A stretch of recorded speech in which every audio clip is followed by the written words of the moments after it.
The Necklace by Guy de Maupassant Short Story. Guy de Maupassant, August 5, 1850 to July 6, 1893, was a 19th century French author, remembered as a master of the short story form, as well as a representative of the naturalist school, who depicted human lives, destinies, and social forces in disillusioned and often pessimistic. Matilda Loisel is pretty and charming, but feels she has been born into a family of unfavorable economic status. She was married off to a lowly clerk in the Ministry of Education, who can afford to provide her only with a modest though not uncomfortable lifestyle. Matilda feels the burden of her poverty intensely. She regrets her lot in life and spends endless hours imagining a more extravagant existence.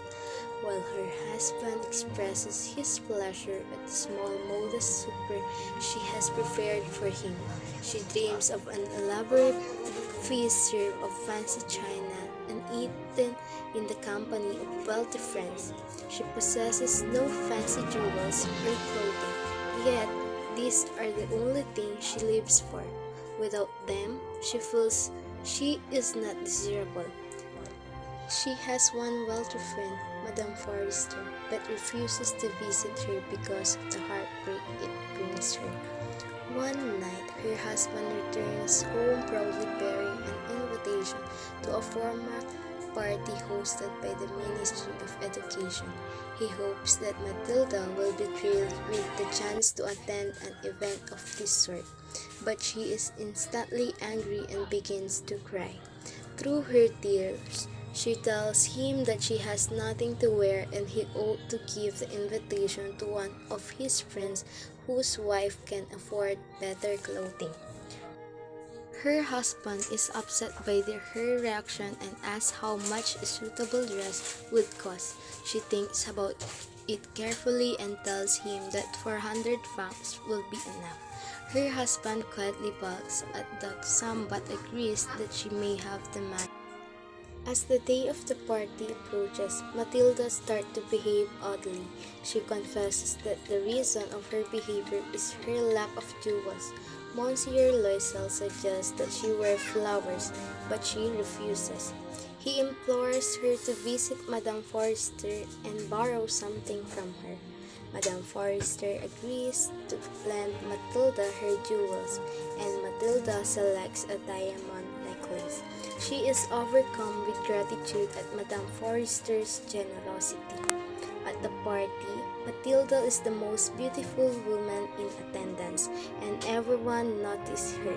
She is intoxicated by the attention and has an overwhelming sense of self-satisfaction.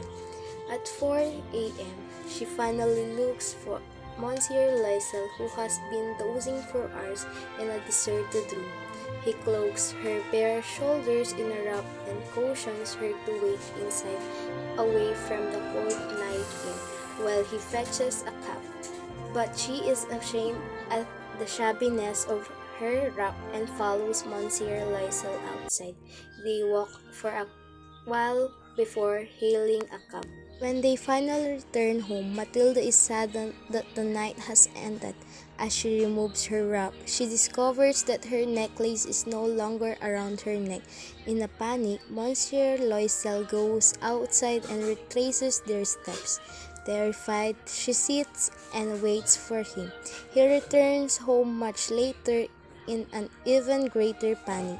He has not found the necklace. He instructs her to write to Madame Forrester and says that she has broken the clasp of the necklace and is getting it mended. They continue to look for the necklace. After a week, Monsieur Loisel says they have to see about replacing it. They visit many jewelers searching for a similar necklace and finally find one.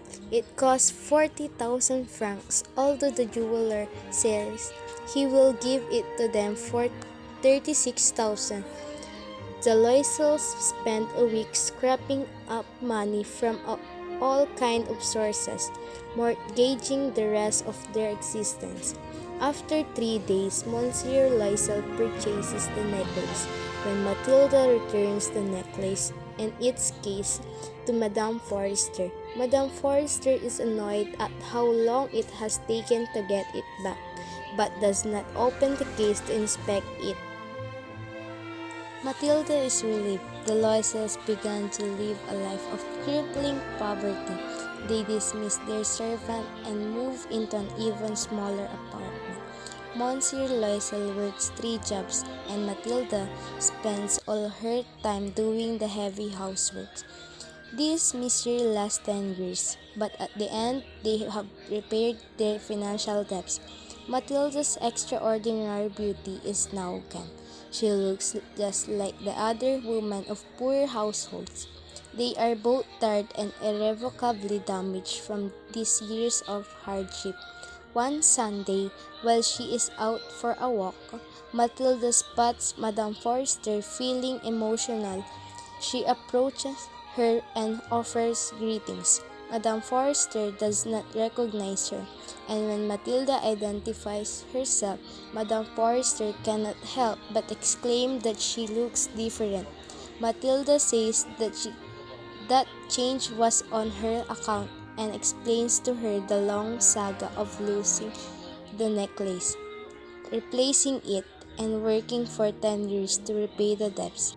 At the end of her story, Madame Forrester claps her hands and tells Matilda the original necklace was just customs jewelry and not worth anything.